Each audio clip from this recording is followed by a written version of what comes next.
Eliza finds Quentin and tells him of course that didn't work, saying that the Fillory books are just a child's drawing of the real Fillory, that in order to save Penny, they really need to read between the lines. The Beast's goal is to control Fillory and all the doorways that connect to it.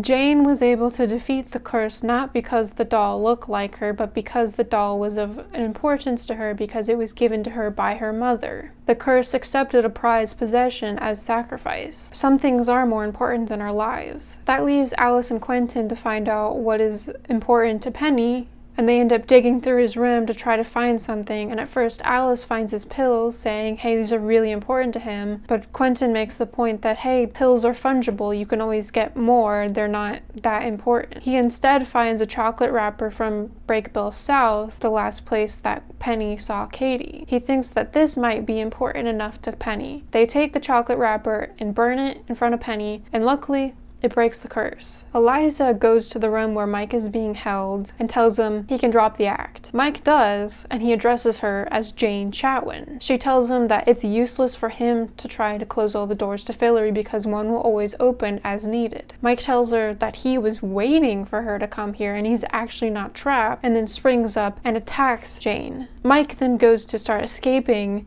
and Dean Fogg tries to stop him but is unable to get the drop on him. Luckily, Eliot was in the area, being distressed about what's going on with Mike, and he is able to stop Mike. But it's too late. Eliza, or as we now know, adult Jane Chatwin, is already past. Quentin goes to Dean Fogg asking what are they supposed to do now that the Beast has been coming to the school and attacking them. But the Dean doesn't know what to do. He says Eliza has been the one with the answers, and with her gone, no one knows what's going to happen next.